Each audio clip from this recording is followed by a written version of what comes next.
Hi, everybody. Welcome back to our Jane Eyre read-along. Today, we're going to be reading chapter 17, only the first third because this chapter is super long, but a lot of really cool things happen in it. So I hope you'll stick with us as we work through this chapter. If you remember on Friday, we left off where Jane learned about Blanche Ingram, who Mr. Thornfield's probably spending some time with, and how beautiful Blanche is. So then Jane gets mad at herself for thinking that Rochester might have some feelings for her. Well, it turns out Blanche is coming to the house in this chapter, chapter 17. So let's see what happens. And we're just going to start. Thanks so much for watching. A week passed, and no news arrived of Mr. Rochester. 10 days, and still he did not come.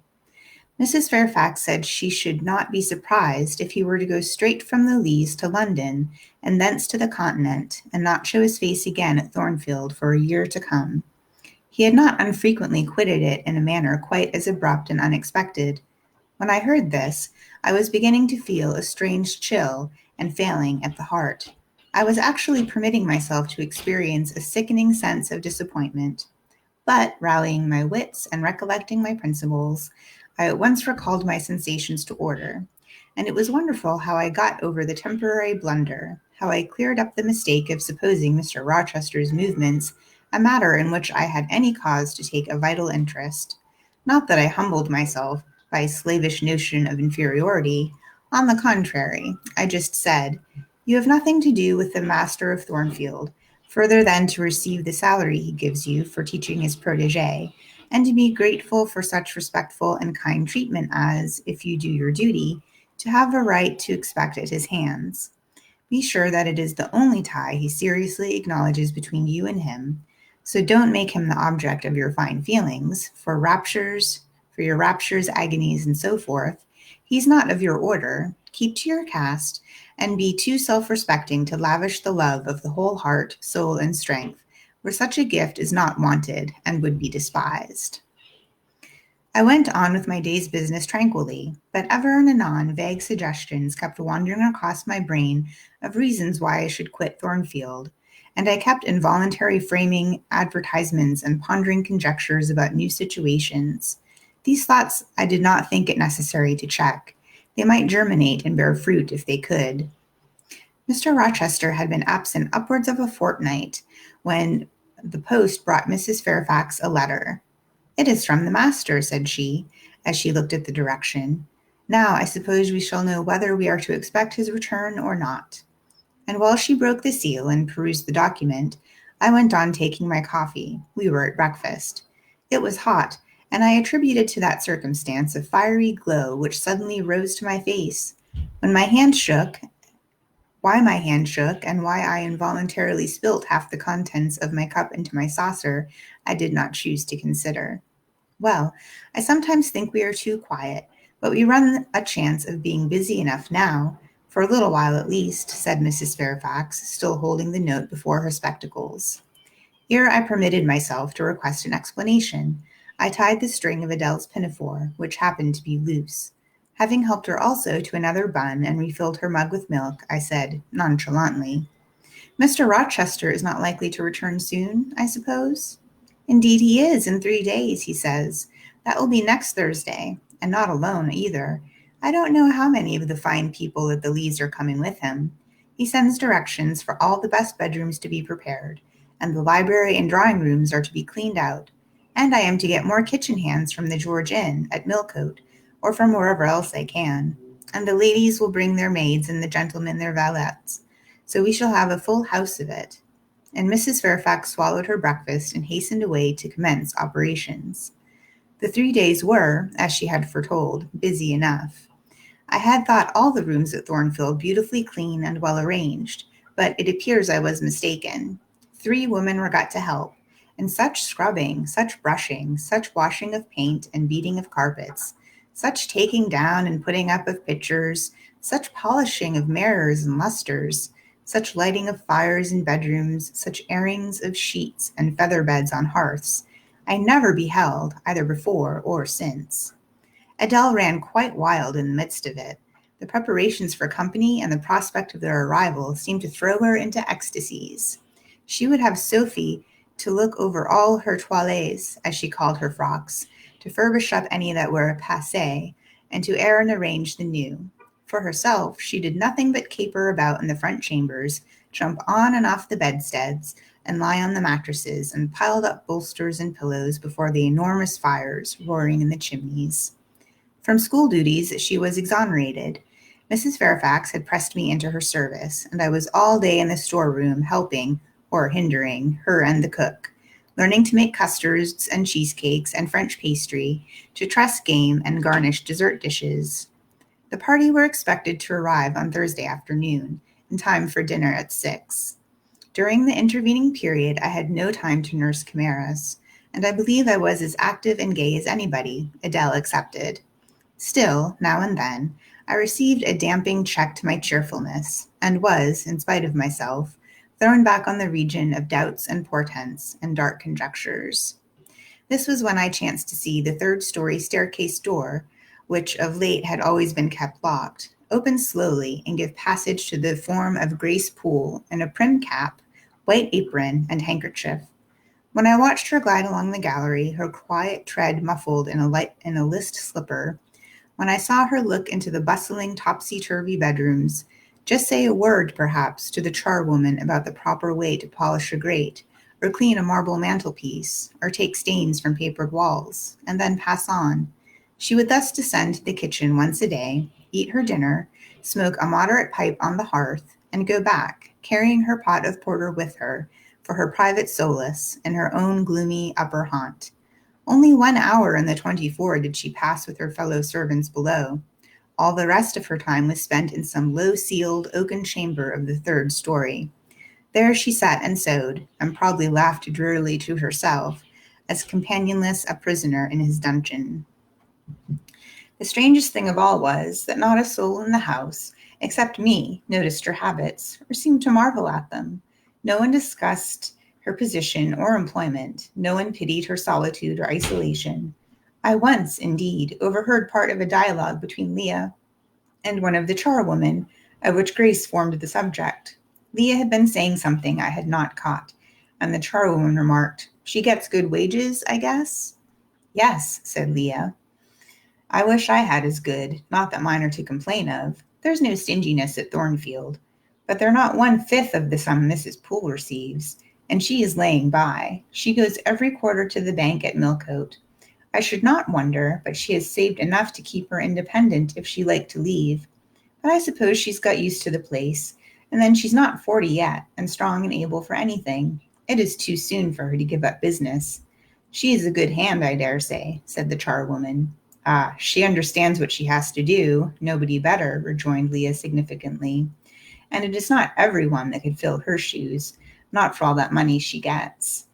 "That it is not," was the reply. "I wonder whether the master—" The charwoman was going on, but here Leah turned and perceived me, and she instantly gave her a nudge. "Doesn't she know?" I heard the woman whisper. Leah shook her head, and the conversation was, of course, dropped. All I had gathered from it amounted to this, that there was a mystery at Thornfield, and that from participation in that mystery I was purposely excluded. Thursday came. All work had been completed the previous evening. Carpets were laid down, bed hangings festooned, radiant white counterpanes spread, toilet tables arranged, furniture rubbed, flowers piled high in vases. Both chambers and saloons looked as fresh and bright as hands could make them.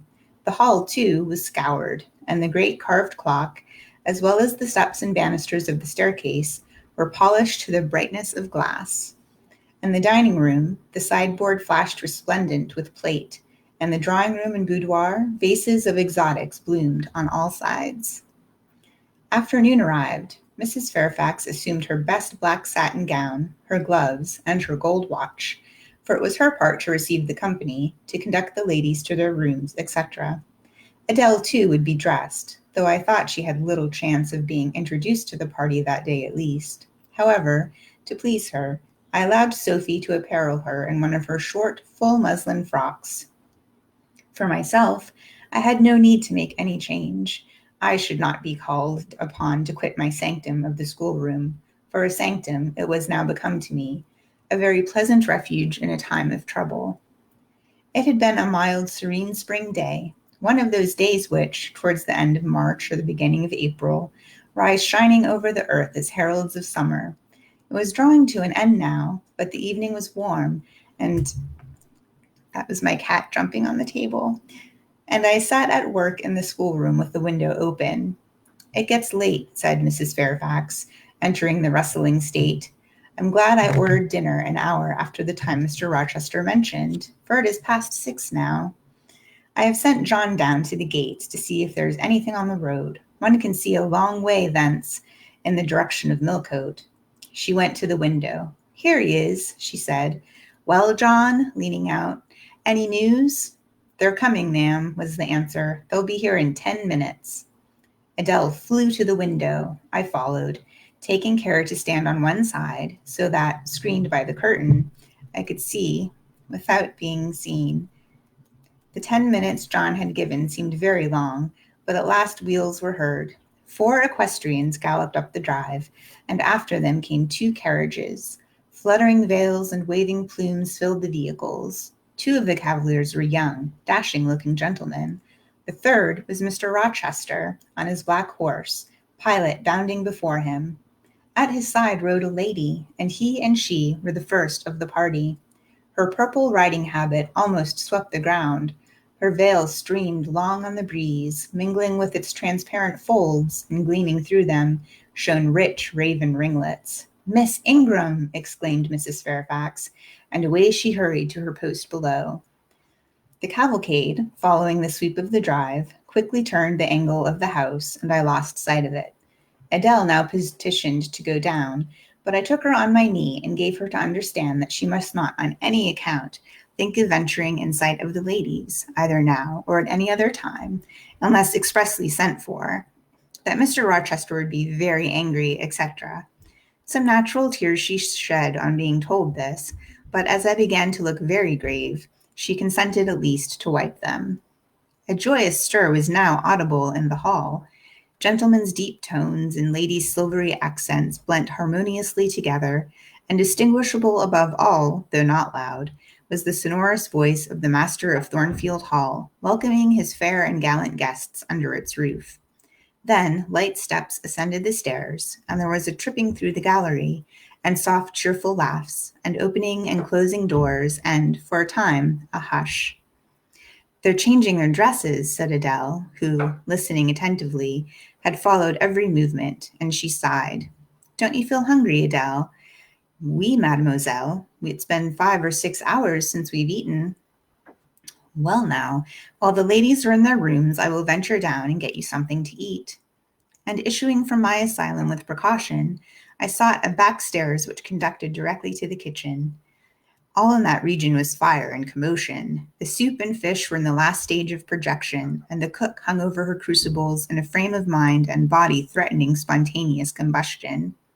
In the servants' hall, 2 coachmen and 3 gentlemen's gentlemen stood or sat round the fire. The Abigails, I suppose, were upstairs with their mistresses. The new servants that had been hired from Millcote were bustling about everywhere. Threading this chaos, I at last reached the larder. There I took possession of a cold chicken, a roll of bread, some tarts, a plate or 2, and a knife and fork. With this booty I made a hasty retreat. I had regained the gallery, and was just shutting the back door behind me, when an accelerated hum warned me that the ladies were about to issue from their chambers. I could not proceed to the schoolroom without passing some of their doors, and running the risk of being surprised with my cargo of victualage. So I stood still at this end, which, being windowless, was dark, quite dark now, for the sun had set and twilight gathering. Presently the chambers gave up their fair tenants one after the other. Each came out gaily and airily, with dress that gleamed lustrous through the dusk. For a moment they stood grouped together at the other extremity of the gallery, conversing in a key of sweet, subdued vivacity. They then descended the staircase almost as noiselessly as a bright mist rolls down a hill. Their collective appearance had left on me an impression of high-born elegance, such as I had never before received. I found Adele peeping through the schoolroom door, which she held ajar. "What beautiful ladies!" cried she in English. "Oh, I wish I might go to them. Do you think Mr. Rochester will send for us by and by, after dinner?" "No, indeed, I don't. Mr. Rochester has something else to think about. Never mind the ladies tonight. Perhaps you will see them tomorrow. Here is your dinner." She was really hungry, so the chicken and tarts served to divert her attention for a time. It was well I secured this forage, for both she, I, and Sophie, to whom I conveyed a share of our repast, would have run a chance of getting no dinner at all. Everyone downstairs was too much engaged to think of us. The dessert was not carried out till after 9, and at 10 footmen were still running to and fro with trays and coffee cups. I allowed Adele to sit up much later than usual, for she declared she could not possibly go to sleep while the doors kept opening and shutting below, and people bustling about. Besides, she added, a message might possibly come from Mr. Rochester when she was undressed, and what a shame that would be. Okay, so that's our first third of this chapter. The guests are just arriving. Blanche Ingram is, in fact, in the group. There's a lot of cool things coming up while the visitors are here. There's a mysterious visit from a gypsy lady that you don't want to miss. So be sure to tune in next time. I'll be here tomorrow at noon with more Jane Eyre. Thanks for watching, and until next time, stay safe.